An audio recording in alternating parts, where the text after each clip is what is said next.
रामक से कश्मीर तक 300 किलोमीटर की पट्टी, इंडस हाईवे से पहाड़ तक 50 किलोमीटर के तमाम गांव डूब गए। एक भी गांव बाकी नहीं बचा।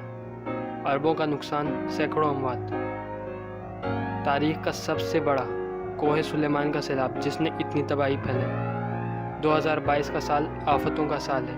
पहले जानवरों में मूजी वायरस फैला जिससे सरकारी रिपोर्ट के मुताबिक 80 अरब मालियत के जानवर हलाक हुए हैं, और दूसरा सैलाब ने तबाही फैला दी। मासूम बेगुनाह बच्चे और औरतें कई दिनों से बेघर सड़कों पर सो रहे हैं।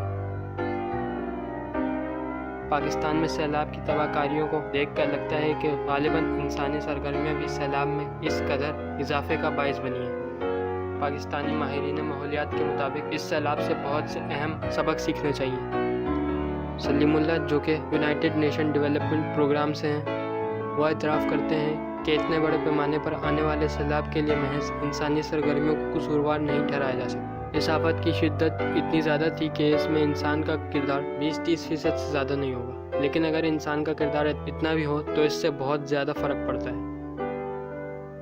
मसलन शुमाली पाकिस्तान के इलाकों में जहाँ पानी नीचे आकर दरियाओं में शामिल होता है, वहाँ पे बेशुमार दरख्त काटे जा चुके हैं। इस बारे में कोई डेटा मौजूद नहीं है, लेकिन माहिरीन के मुताबिक इस बात पर इत्तेफाक राय पाया जाता है कि 1990 के बाद से जंगलात की कटाई की रफ्तार में तेज़ी आई है।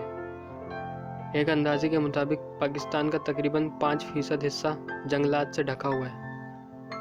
पाकिस्तान के वज़ीर आज़म ने सैलाब से मुतासिर इलाकों का दौरा करने के बाद कहा है कि आफत की शिद्दत तवक्को से ज़्यादा है। सैलाब से पाकिस्तान भर में तकरीबन अब तक 1000 अफराद हलाक हो चुके हैं, हज़ारों बेघर हो चुके हैं, जबकि लाखों मुतासिर हुए हैं।